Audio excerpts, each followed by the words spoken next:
And our guest tonight is Lara Logan, who is CBS News Chief Foreign Affairs Correspondent and a 60 Minutes correspondent as well. To state merely that Lara Logan has enjoyed a meteoric career is to understate the obvious. After working for a few newspapers in South Africa, where she was born, she joined Reuters Television, then Britain's ITV, before freelancing for ITN, Fox, and CNN. Then in 2002, after reporting for CBS Radio News, she joined the network itself, CBS News, and her career since then has skyrocketed. First, reporting on the war in Iraq for the CBS Evening News and 60 Minutes too.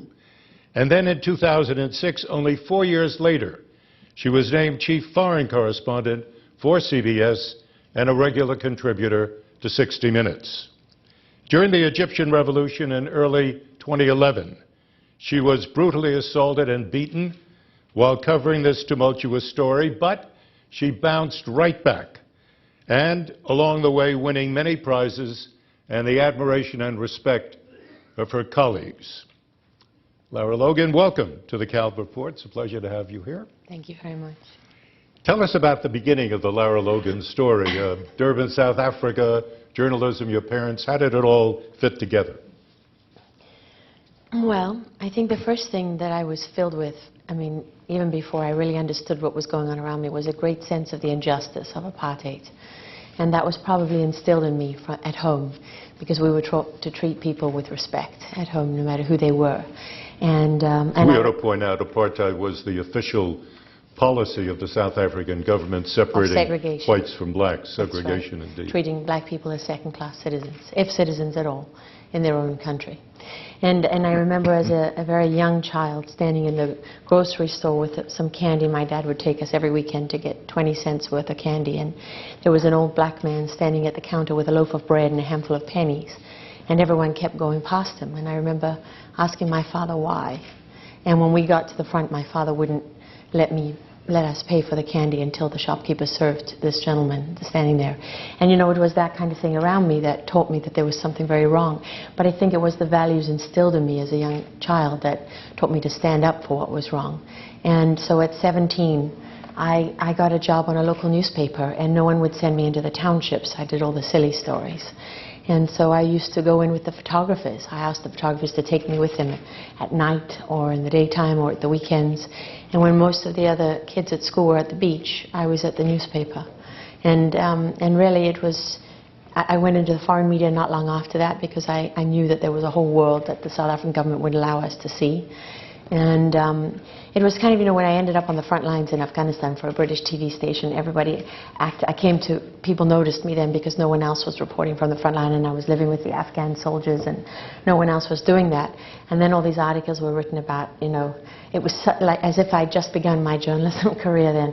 But I'd spent months in Angola living with the soldiers, of the resistance there with nothing. Literally nothing. Well, we would dig in the ground for food. You've been associated in the public mind with being a war correspondent.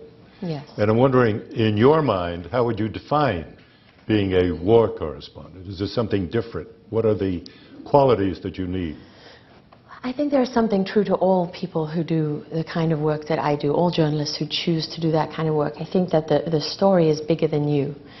That's what you're really motivated by. If you're motivated by being on television or seeing your byline in the newspaper, then you're not there. You're not the one that's there on the sharp edge, on the razor's edge of the true side of the war. Not just, all the hundreds of people that flocked into Baghdad the day the city fell. I'm talking about the 100 journalists that stayed when the city was under attack.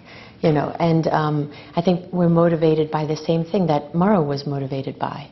A passion for and a belief in being an observer, a witness to history, a witness to our times, and one of the most fundamental tenets of any democracy. How can your government go to war or do anything in your name if you're not there to at least first witness it and then to decide where you stand? So you feel that you're there as a sit-in for the people of the United States in this case? If you imagine that there are things that happen out there, and if no one is there to witness it, They never happened.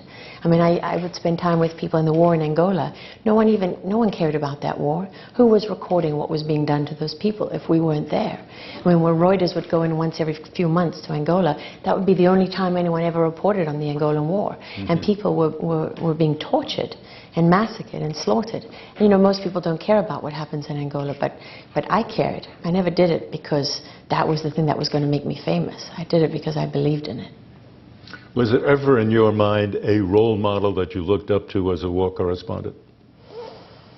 You know, there were so many people that I respected, but I never wanted to be somebody else. I always wanted to be my own person. And I didn't grow up within, you know, I didn't grow up in the arms of the American media. I respected what Christiane Amanpour did for CNN in Beijing, you know, in Tiananmen Square. When the first Gulf War happened, I knew that was where I wanted to be. But I think the people that I really respected most were the ones in the trenches with me, who taught me everything that I know. You mean the reporters who were there with you, or Yes. the soldiers? The people just side by side, the reporters. You know, in South Africa, again, you know, in the fight against apartheid, it wasn't like the media is in a lot of other places. People cared about the story. People were there because they believed that apartheid was wrong, and that if we could bring, you know, if we could expose what was happening, that it would change. It was something truly noble in what all of us did. And great correspondents, great journalists, great cameramen from all over the world would come there to work. That's who taught me my craft.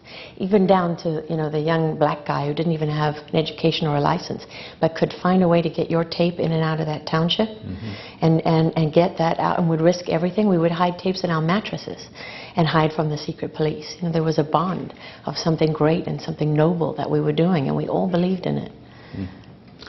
As the Chief Foreign Affairs Correspondent for CBS, you will, of course, and you have been called upon to cover stories that not only mean war, but summitry or diplomacy or State Department gobbledygook. That's a good word for it. How do you see otherwise known as politics. How do you see that yourself? Do you find yourself more comfortable doing the war than the summit?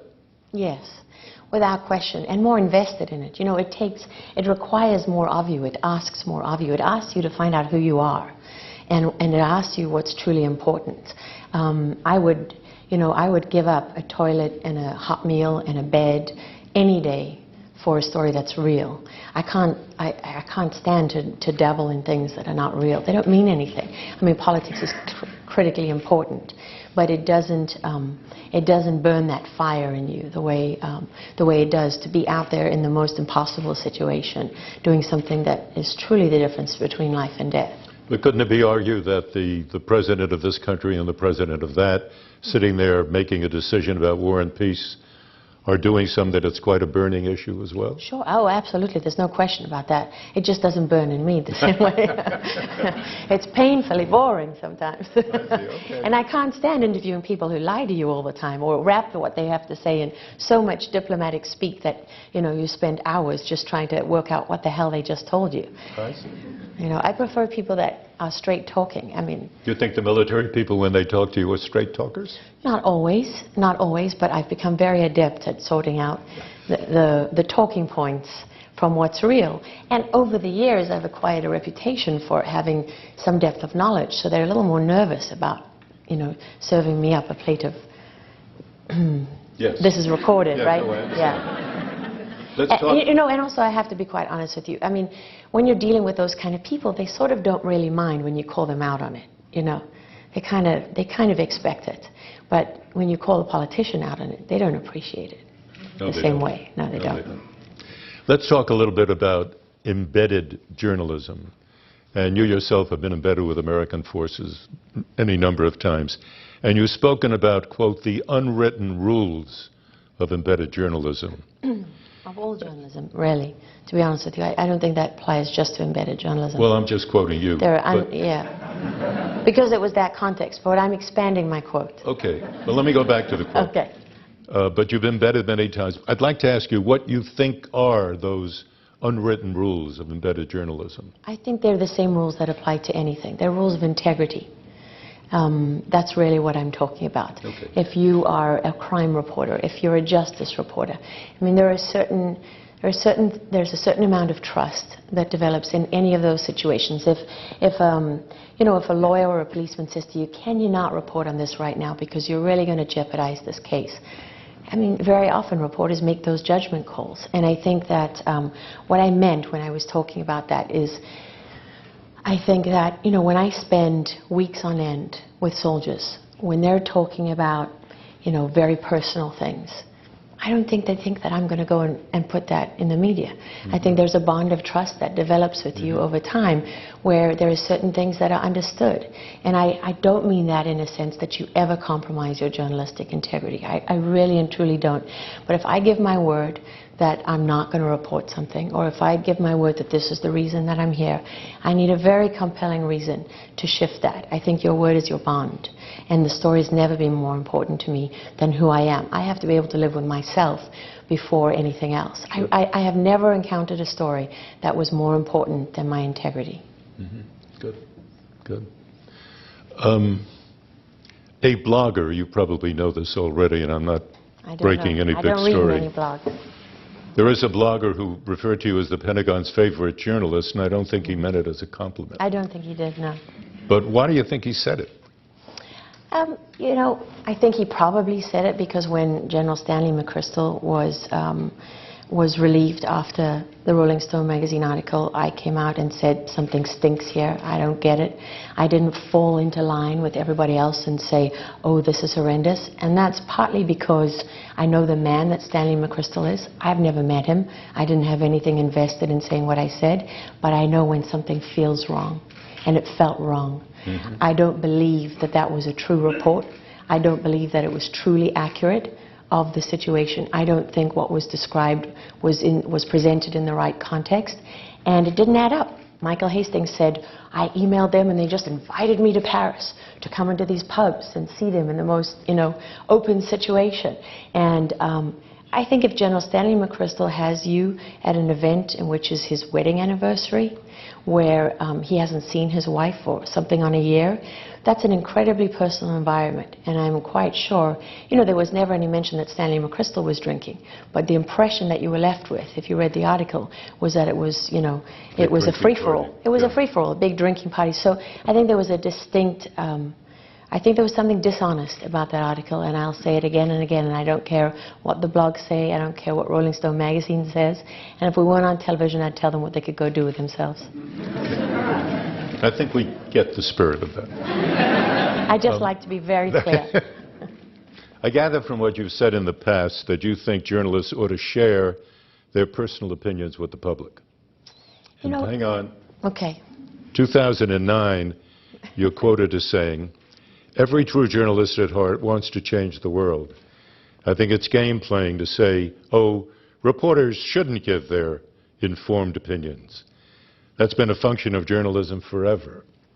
Now, I could argue that point with you, but I don't think I'll do that now. But do you give your opinions in news reporting? I think what you're talking about was in reaction to, I was on an internet show, and I was asked for my opinion and analysis. I wasn't reporting. I was there as a guest to offer my opinion. And so what I was trying to say, when I said that journalists have always given their opinion, I was talking about the editorial pages of a newspaper. That, from the time newspapers existed, there was an op-ed page where analysis and opinion were given. I don't think that those things should be confused. I think they are very distinct, and it's very important that those lines remain forever drawn. I don't think my job is to stand on the CBS Evening News and give my opinion. Right. I think my job there is to be a true journalist and reporter and stay true to the facts. But I think when you're asked for your opinion, you should be entitled to give it and not be vilified for giving it. You have a reputation. You're asking me for my opinion on this show, right? No, but I'm going to ask you your opinion right now. I'm just checking. You have this reputation for being outspoken. You've already demonstrated that. What's your opinion, then, about the quality of American television coverage of the wars in Iraq and Afghanistan? I think it varies wildly. I think it's very hard to, to just paint it all with one brush. I don't like hearing academics and analysts who have who are talking from Washington, D.C., for example, and have spent very little time on the ground in those countries, and who clearly have had a very controlled experience when they have gone out there. They go for a week and they're flown in and they're shepherded from meeting to meeting. I don't think that if you haven't had time to taste the dirt of Afghanistan with Afghan people, if you haven't had time to bleed in that dirt, and by bleed I don't mean literally, I don't think that you can ever have a true understanding. So for me, I don't like shows when I listen to a bunch of academics with access to the White House debating policy, because usually I don't think they know what they're talking about most of the time. And you know, I think there is a lot to be said for reporters who spend time on the ground, and I think there have been some great reporting. I've worked shoulder to shoulder with incredible, really great journalists. Like who? Like Dexter Filkins from the New York Times, like Richard Oppel from the New York Times. This is not a New York Times promo. I just happen to think of people that I've worked closely with that I respect. You know, Richard Engel's done some great work. I don't always agree with everything, his analysis, but I think he's done incredible work out there. There are other journalists from foreign networks. We've had our own CBS people who have spent a lot of time out there and done great stuff. But of course, you know, I'm sitting here in Washington, D.C. now because I've been asked to do much more for the network than if I didn't have a family, if I didn't have a husband and 2 small children, I'd be in Afghanistan right now. You would need an armored division to dislodge me from that position. And I believe that you would see some reporting that you're not seeing right now. But that doesn't mean that I have the answer to everything. I think that it's patchy. I think there's a lack of commitment. And I think that this idea that war turns people off is nonsense. 60 Minutes has reported consistently and repeatedly on the war, and our ratings have never suffered for it. Because you once did say, if I watched the news that you're watching here in the United States, I would blow my brains out. It would drive me nuts. Yes, I stand by that. You stand by that. Okay, take one step back and go from comments about the media to comments about policy. The invasion of Iraq in 2003, good or bad idea? Terrible idea. Why? One of the worst ideas in history. Because it was based on lies, first and foremost. That, you know, we never went into Iraq to help the Iraqi people. Let's just be frank about that up front. And, but more than that, because it was never set to achieve anything good.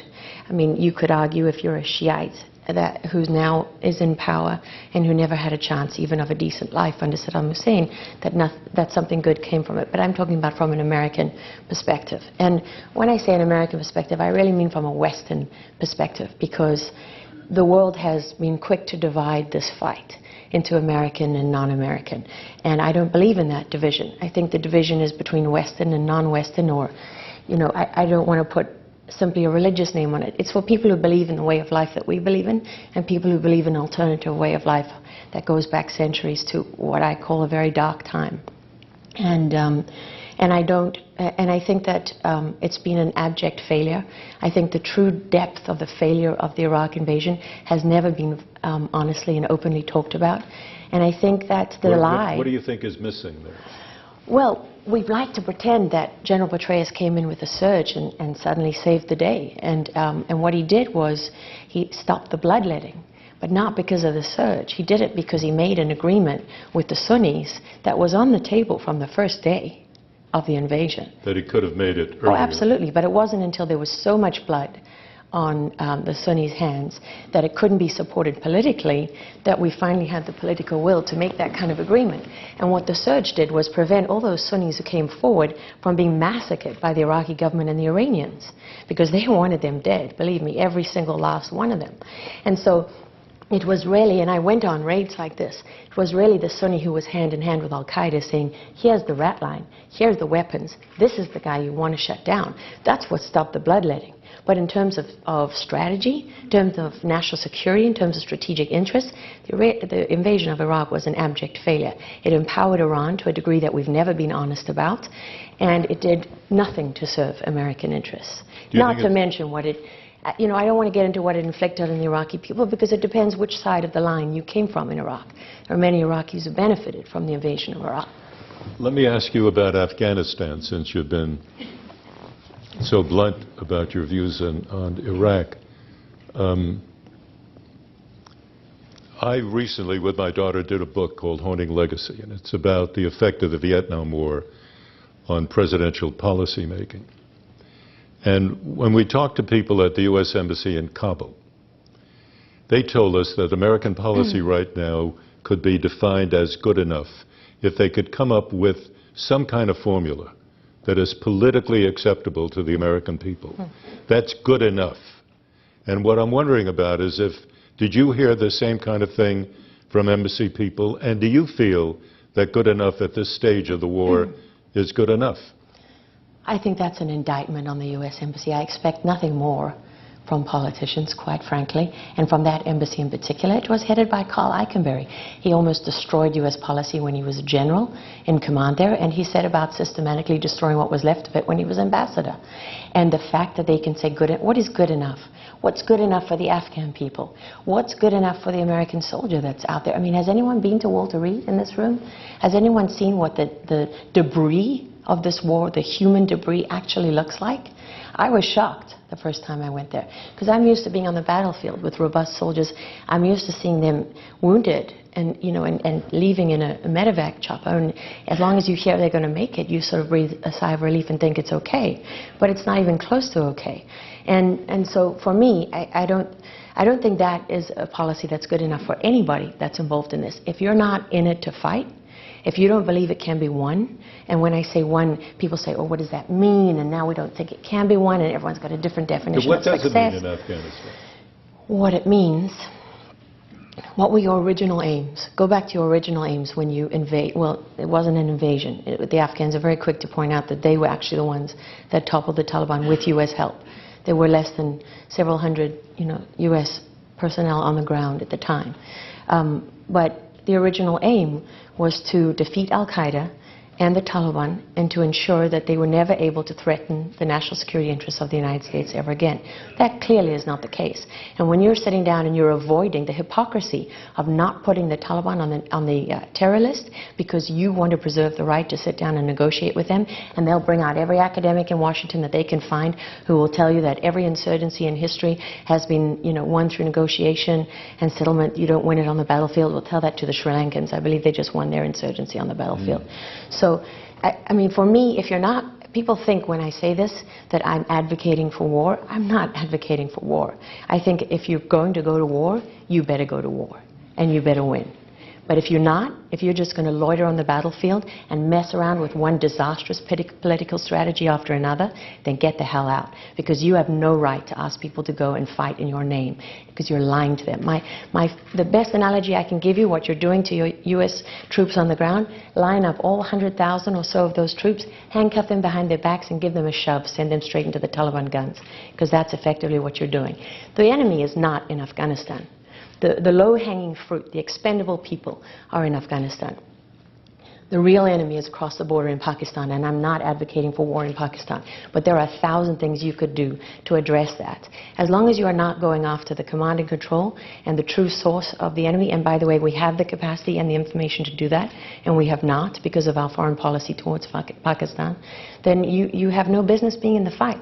And when people say Karzai is not a strategic partner and he's corrupt, really, so 40 guys will strap on suicide bombs and they'll go and blow themselves up in an attack on a U.S. base because they're pissed off that the government's corrupt? Give me a break. This is not about corruption. This is not about whether Karzai is a reliable strategic partner. That's an excuse. That's all it is. Cut it down to the chase. What do you think is really at the heart of the American effort now in Afghanistan? Get the hell out. That's all we care about. It's costing too much. We don't want to pay for it. We don't think the Afghans are worth a fight. It's their problem. And we want to get out of here. And at this particular point, if the U.S. were to work out a way of getting out without having accomplished its original purpose, then it sounds to me that you think it's been a waste. Yeah, it has. It's been a waste. I mean, you have the locations. The Quetta Shura runs the Afghan war from the city of Quetta inside Pakistan. But to go in there, you're crossing a national border. You don't have to go in there. There's plenty of ways. If you've got their phone numbers, as I know we have had for years, you don't need to go across the border. What do you do? You take them out the same way you took out al-Laki and Nek Mohammed and all the others that have been killed that way. Well, And you do it, you target not just the Quetta Shura, you target the Miriam Shah Shura, the Peshawar Shura, the Haqqani network. You take 24 to 48 hours out of your day where you target all the people who you know where you are, and you send a message to the Pakistanis that putting American bodies in Arlington Cemetery is not an acceptable form of foreign policy. Okay. Let's take a brief moment now for what I think is called station identification. To tell our radio, television, and webcast viewers and audiences that this is the Kalb Report. I'm Marvin Kalb, and I'm talking with Lara Logan, CBS News Chief Foreign Affairs Correspondent. Lara, let me raise what is probably a difficult subject for you. Early on in the Egyptian revolution in Tahrir Square, you were sexually assaulted and beaten, and for a time you couldn't do your job. You're now back full-time, and I'm wondering whether that experience has affected you as a journalist. And I have in mind a comment that you made to Scott Pelley in an interview at 60 Minutes. You said, quote, "I have a fear now in me that I've never had before. I don't want to let it stop me, but it's going to be difficult." Explain that. I think that all of us, you have this, you carry with you this idea that it's not going to be me. I know this could happen, but you don't really believe it's going to be you. And then one day it is you, and you can't lie to yourself anymore, I guess is the best way to describe it. So, I'm afraid of things that I wasn't afraid of before. I think about things I wasn't afraid of before. I've lived with Afghan soldiers on their front line for 3 months with nobody with me. Just 2 Afghans that I just met who didn't even speak English. So would I do that again? But I think the thing that's most difficult is that it reminds you of the price that the people you love have to pay for what you do. I could do this for me. If it was just me, I'd have gone back to Libya. I would be testing myself and finding my limits. But it's not just me. And when you come that close to dying, and that doesn't even really describe it, because I've said I was in the process of dying. I was already half dead before it stopped, and I somehow was able to live. And so I look at my children now, and I look at my husband, and I think, how could I do that to them? So the journalism is the same. You believe in the same things. I believe in the work as much as I ever have. But I'm conscious of how selfish that decision is, and I'm conscious of the price that the people I love pay, and that makes you afraid. And I don't know that being afraid enables you to do the things that I've done. I mean, I just went back to Afghanistan, so it's not like I'm chained to the desk. Of course. I was still a little puzzled, though, because a couple of days before you actually went back and faced that awful experience, I believe a few days before, you were on the Charlie Rose program. Mm. And one of the things that you told Charlie was that you felt that you and your crew were targeted. And you didn't feel that we were not safe, you said. That was when I was arrested in Egypt the week before. Right. And my point here is, so feeling that you were targeted, having been arrested, but you still went back. Yes. So what is it about Lara Logan that can face something that is obvious and says, "Hey, Lara, amber light, let's slow down," but you went back anyway? Well, because, journalists are anarchists at heart, and we don't like to be told what to do, even if it is by the Egyptian government and the Mukhabarat.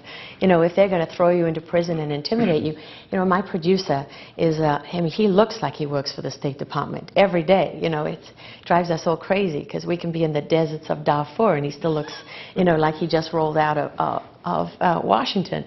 But he said we were sitting in this room in this secret, not really secret, but intelligence facility prison in Egypt, and I was on a drip because I had been very, very sick. I think I started vomiting before the interrogation began. I don't think the Egyptians really knew. I think they're used to making people vomit and not starting out the interrogation with that kind of behavior. But and eventually, they put a drip. They just stuck a needle in my arm and threw a bag on a table and left me in a filthy, filthy room. And when I woke up, finally, my producer and my cameraman were with me. And my cameraman was ready to get out of there. His grandmother was Jewish, and they had worked that out, and they had made him sign a confession. But my producer was like, "Screw these guys. right? I'm not going to the airport. I feel like who are they to tell me what to do? And then, you know, that's that kind of feeling. You don't want to be stupid about it. But this was a major story. I mean, we're talking about one of the most fundamental shifts in the strategic map of the world that we've ever seen in our lifetimes. And so there's part of you that is, as a journalist, that thinks you need to be there to witness it. And my husband and I talked about it, and we took that decision together. You know, I didn't make that decision on my own, and I had to say, and I had to mean it, if you tell me no, if you ask me not to go, I won't. And he didn't. You have spoken openly about that experience now, and quite a few times, and I don't want to belabor the point. Not so many times, actually. I have a larger question in mind, which is sort of more than Lara Logan. It's that women reporters have, I've been told many times, suffered many different forms of sexual violence, and yet they don't want to talk about it. So why don't they want to talk about it? Explain that to me. Well, the media is a big boys' club, just to start. So, you know, women always are conscious of that. That frames the environment in which you're working. You know, women are good for a bit of fluff as anchors, and women fulfill a particular role. But it's taken a very long time for women to be taken seriously on the same playing field, like, for example, in war. Right. You know, so I have to tell you that many, many young women, as you know very well, are now covering the wars. Now. Now. But not 10 years ago. No, not at all. Not when I was starting out. Right. Not when I was coming up through the ranks. And if you did, you were expected to be kind of manly. You know, you weren't allowed to wear makeup or be feminine. You know, you had to fulfill a certain image of what a female war correspondent looked like. And I didn't know how to be that. That was never in my DNA to try and be something else for somebody else. So I never tried. And I was told repeatedly that I would never make it. And someone with my hair would never, I thought about cutting my hair for about 3 seconds after that interview, and that's how long it lasted. But I think that it's not just hard for women to speak about it, it's harder for men to speak about it than it is for women to speak about it, because it's not just women who are raped in horrible prisons around the world. It's men too, and I've had men write to me since Egypt happened. But I think that women live with a degree of sexual harassment, right? It's not just in your work; it's in your personal life too. And so, part of you just thinks it comes with the territory of being a woman, and part of you thinks, I mean, if I came out of the Afghan war and told you that, you know, on the push for Kabul, as the Afghan soldiers were taking Kabul, the guys I'd been living with stopped to take a photograph, and one of them, somebody came out of the crowd and grabbed my breasts, and the general halted the invasion, and they hunted this guy down and brought him to my feet and put a gun to his head and said, just say yes. That would have overshadowed everything that I ever did. That's all people would have talked about. So I didn't hide it, you know, but the first time I talked about it and there were big headlines in the newspapers in Britain, I thought, oh boy, wow, you know, it wasn't, you know, that's not what I want to be remembered for. So, and you know, there's a lot of things that you take with the territory. I don't come back whining about every risk I took or about how close it was or about how hard it was. You shut up and you take it and you do your job. I mean, you know, in Afghanistan, everyone was complaining about what a terrible war that was to cover. Let me tell you, compared to Angola and Mozambique, that was fairly luxurious. Yeah. Wow. Wow. So you're not saying that it's more difficult for a woman to cover a war, are you? Oh, no, I'm not. I think there's certain risks that women face. But, you know, when the New York Times team were arrested in Libya, there were things that happened to the men in that team that were never talked about, right, of a sexual nature. So men are just at risk as women. You know, in preparing for this interview, I read a lot about you, and a lot of things that you've said and what people have said about you, and I come away with the impression that a lot of people seem more fascinated by your personal life. What kind of person is Lara Logan? Than about your professional accomplishments, which are so obvious. So why do you think that's the case? I don't know. I think they think a photograph of me can sell a newspaper, apparently. I've been told that. So, you know, I don't really have a good answer to that question. I mean, one thing that I will say, though, is I had no idea until Egypt happened that there were so many of my colleagues that that were interested in the work that I do and respected it. And because you get so used to covering your back in this business and waiting for the next knife that you forget about that aspect of it. And people, as my mother-in-law said, people don't usually say those nice things about you until you're dead. She said, you're kind of lucky, and, you know, and I thought, really? It's funny, not feeling so lucky right now. But you said something now a minute ago. Do you think that the industry now is loaded up with people who go for your back, who want to do you harm? I mean, do you live in that kind of environment? Not more so than a lot of journalists. I mean, I think that's part of the nature of the industry, right? Didn't Rue Knowledge write a book about how he would foster competition and set his producers and correspondents and people against each other, that he thought that brought out, you know, the best in them? I mean, I think there's lots of people who have objected to it. I'm not unique. Mm.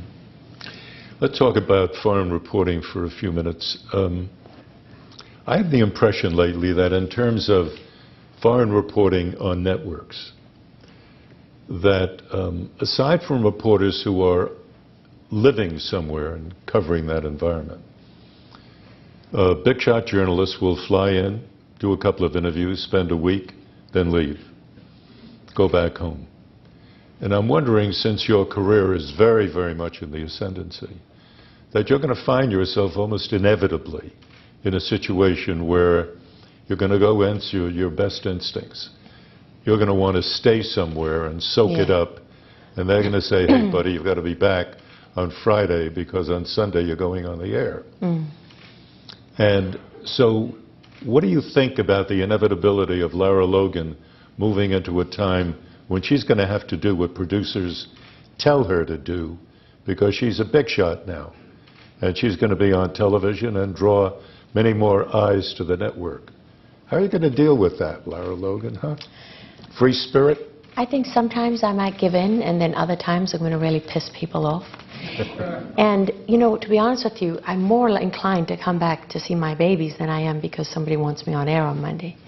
I mean, it wouldn't be the first time I've disappeared.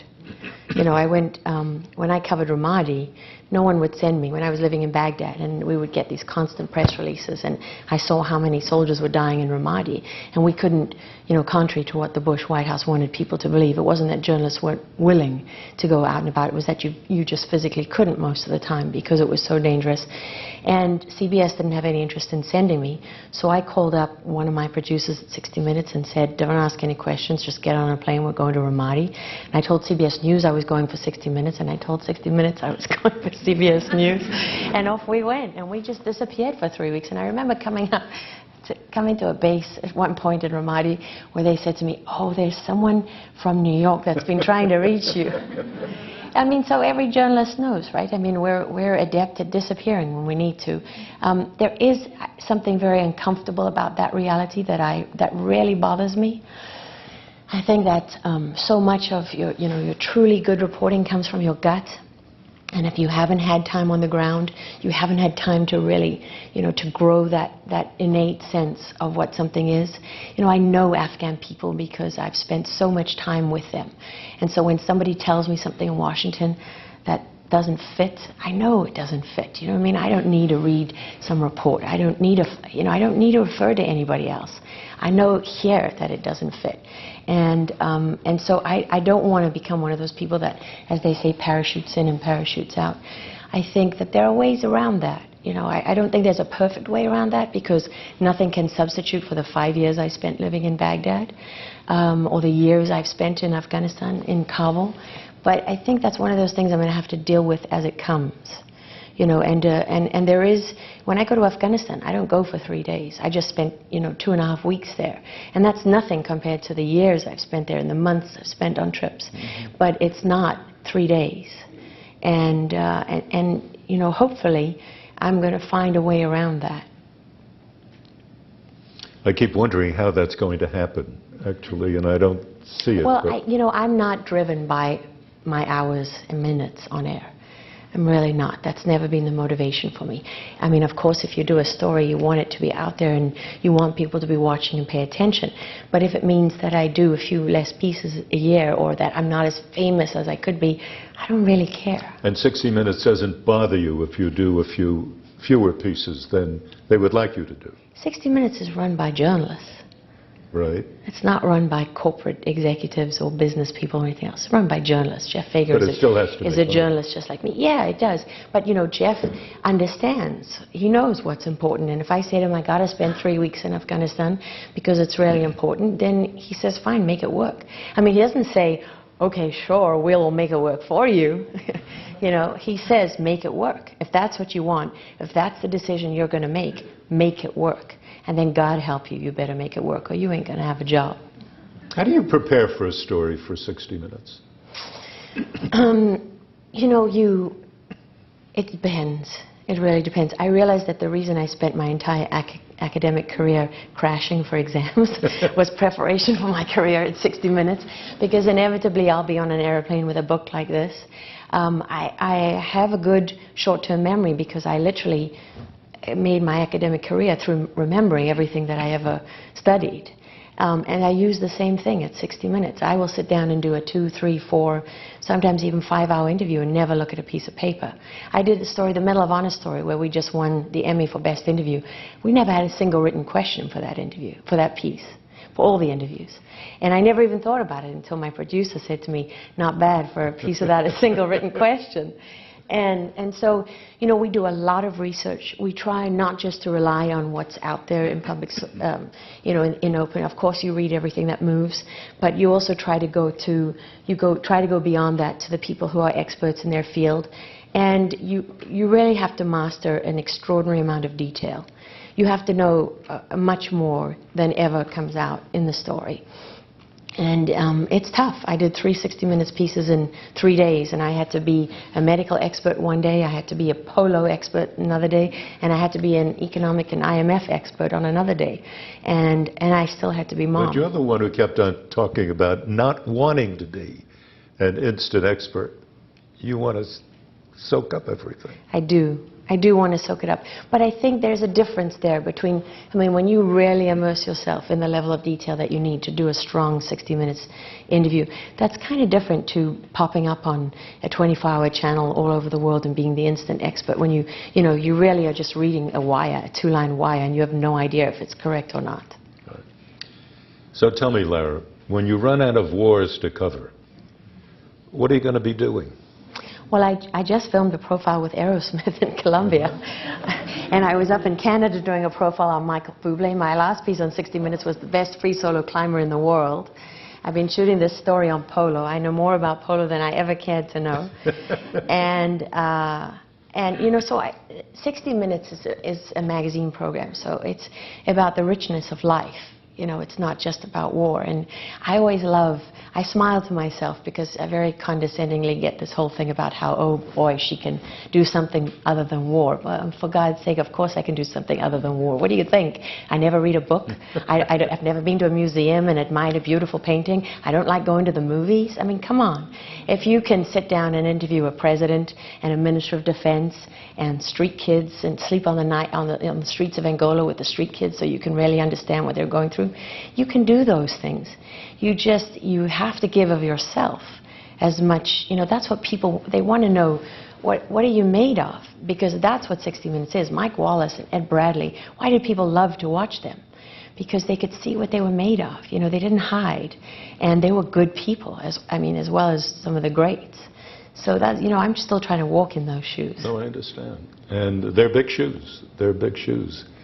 But you're also the foreign affairs correspondent for CBS, so you seem to be spending, am I wrong, correct me, most of your time doing 60-minute pieces. I'm spending most of my time doing 60 Minutes. So yeah. do you find yourself, when do you find yourself having the time to do something for the evening news? You know, sometimes I'll do something like I'll have a meeting with a good contact or source, and I'll find something critical out and pass that on to the evening news, and that leads to something, you know, important. But it's not, but what I'm getting at, it's not a day-to-day sense of responsibility that you have to No, because fortunately, Scott Pelley understands what it takes to do 12 to 15 60-minute pieces a year.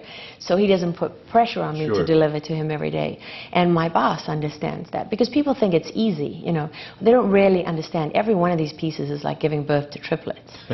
You know, it really is. And sometimes that's pleasant in comparison. You know, you rewrite everything 1,000 million times. You fight with each other, you hate each other, you love each other, you go without sleep, you go without... I remember when I was 8.5 months pregnant working on a 2-part piece, and a young 22-year-old producer staggering into the office and saying, I would complain about how tired I am, but she's 8 months pregnant. You know, that's what every one of them is like. And you're a real team, you know, you work through those hard nights together. And it's tough, but it's rewarding.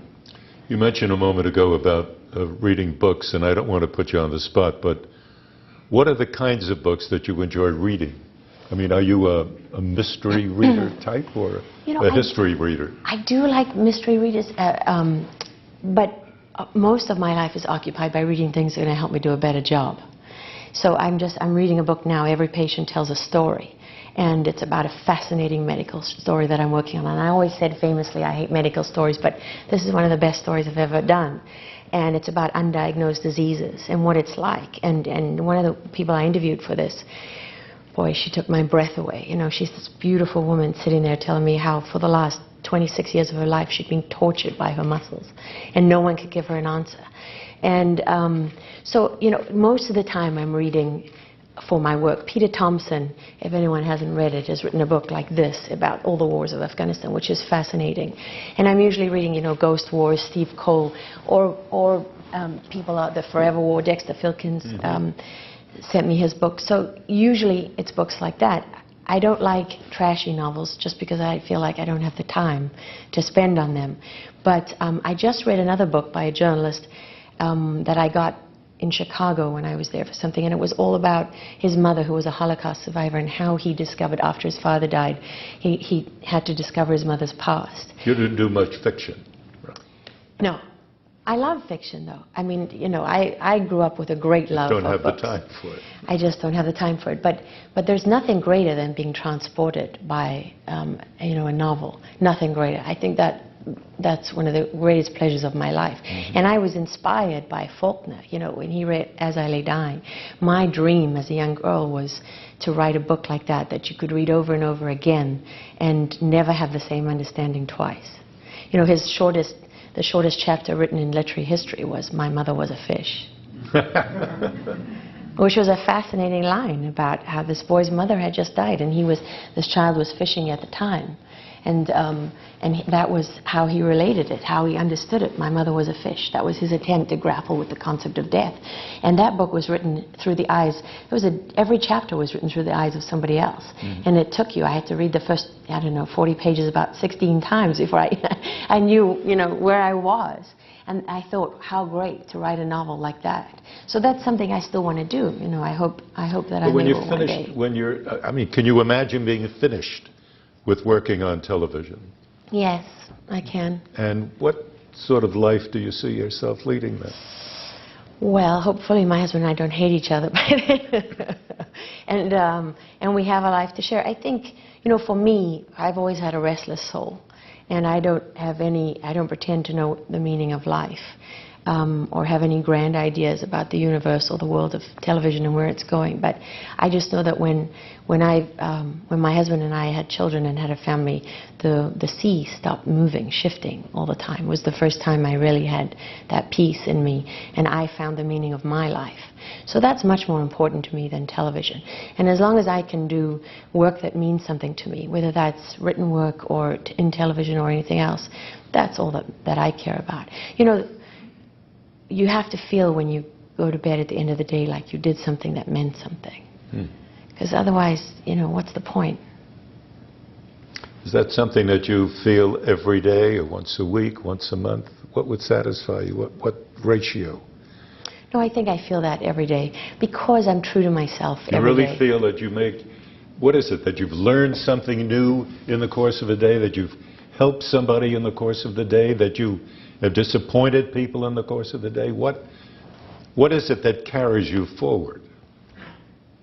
I think what really carries me forward is that I'm always trying to do better. You know, the thing about journalism is that I could work, and I very frequently did work from 7 in the morning until 2, 3, 4, 5 in the morning. And day after day after day, Christmas, Easter, birthdays, whatever it was. And I didn't do it for the promotion. I didn't do it for the company. I didn't do it for anyone but myself. Because the greatest experience you can ever have of life is in that job where they ask you to experience everything about life. And then to try and understand it, and then to communicate something that means something. And it's the same, you know, with my children. If I can get to the end of the day and feel like I was the best mom I could be, and I did everything that's expected of me that day, then it, you know, I don't care if I'm staggering into bed at 11 o'clock and my children should have been asleep hours ago. I know my son has gone to bed with that feeling of absolute love. And those moments that we had before he closed his eyes were, I mean, there's nothing to compare with that. Well, it's marvelous. There are many young journalists in the audience. And we've got just a couple of minutes left. And I'm wondering, what kind of advice would you give them? Because they face a journalism of enormous uncertainty right now. It seems to be finding a way forward rather difficult because of technological pressures, money pressures. What would you tell them? I would say that I have to believe that the one thing that will endure about journalism is that people demand to know the truth. That whatever people think about the journalism profession, however scathing they are about big media, that at the end of the day, our society functions on the flow of information. And so if you believe in that, if you believe in the First Amendment, if you believe in what you're doing, then I wouldn't worry too much about where it's going. Find your niche and give everything you have to that. Don't expect somebody to do it for you. Don't say, I'm not going to do this or I'm not going to do that. You have to be prepared to do everything. I did sound. I did camera work. I drove cars. I did satellites. I did editing. I did everything. And that's why I have this certainty. I know what I believe in. I know who I am. I didn't get that from the 3 letters of a corporation. You know, there's no greater honor in my life than being able to work for 60 Minutes. But 60 Minutes doesn't define my work. You know, I try to live up to a standard of journalism there, but it doesn't make me who I am. I'm going to be who I am with or without whatever job it is that I have. And I think that's very important. Don't take yourself too seriously. Don't start thinking that, you know, the moment I start thinking I'm as important as 60 Minutes, come on, come on. The worst journalists are the ones who think that they matter more than the story, or that they're somehow, you know, I have no illusions about my place in the world. No illusions whatsoever. If I can, you know, for me what's an achievement is if it's a woman in the middle of the bush in Africa and I've told her story and nobody watches it, you know, of course, what have I really changed and affected? But there's a record of history that now exists, and that's what I'm doing it for. Don't take no for an answer. Don't listen to the people who tell you that you've got to do it this way or you've got to do it that way or you can't do it this way. You can only do it on your own merits. And the harder you work, and the more you understand about what you're doing, people can't take that away from you. They can't make me insecure when they write stories about, oh, she just got here because of her looks or whatever else. When they say that kind of thing, you know, publicly or behind your back, they can't make me insecure because I know it didn't come from there. I know nobody did me any favors. I know nobody took me under their wing and said, here, let me make this easy for you. You know what I mean? I don't have any aversion to slogging my guts out. Even now, we all do it. 60 Minutes wouldn't make air if we didn't all slug our guts out for every story. And so, you know, people told me that I didn't have the right color skin to be hired by a newspaper in South Africa, so I went to television because they needed more people there. And my boss was semi-literate. I mean, he was a cameraman who couldn't make us, you know, he couldn't write a sentence. So I wrote it for him. I worked for nothing. You know, I worked for what they were prepared to pay for me. I interviewed for jobs I'd done for 2 years by that time. I ate humble pie. I never did it for anybody but myself. And you know, one of the presidents of CBS told me once, the hardest thing you're going to have, the biggest problem you'll face in this job is staying true to yourself. And I smiled inwardly because I thought, that's not going to be my hardest problem. My hardest problem is going to be keeping my mouth shut. You know, being who I am is going to be the easy part because I don't know any other way to be. And that's because I know what I believe in. I'm prepared to stand up for that. And I don't want people to think that that's an easy thing. When I say that, my mother said, for God's sake, child, do you have to choose the hard road every single time? And choose the hard road. Why?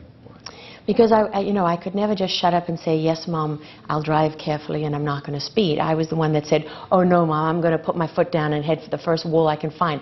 Of course I'm going to drive carefully. Why would you ask me such a thing? Do you think that I'm that kind of person? You know, because for me it was an injustice that she could think that I would do anything other than, drive carefully, because that was what was expected of me. And I try to do what's expected of me, and I try to do the right thing, and that's not always popular. There were a lot of people who didn't like what I said about coverage of the Iraq War. There were a lot of people who didn't like what I said about Stanley McChrystal. And this isn't about me.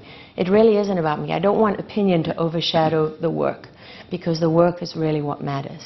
And, and I just think that people who want to be on television, if you want to be on TV, if that's your aim, don't be a journalist.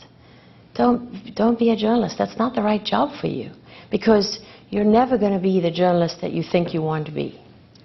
Lara, I am really sorry that our time is up, but it is.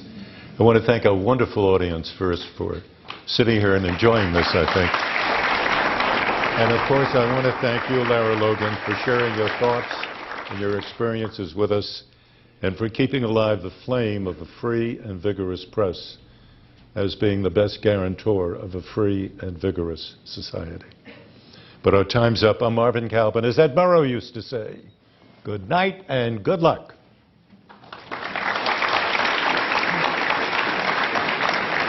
Thank you, Marvin.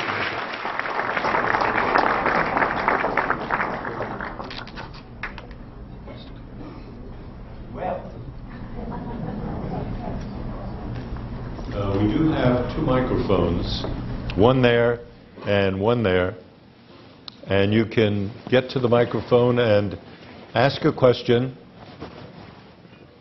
I'm going to insist, by the way, that it is a question and not a speech.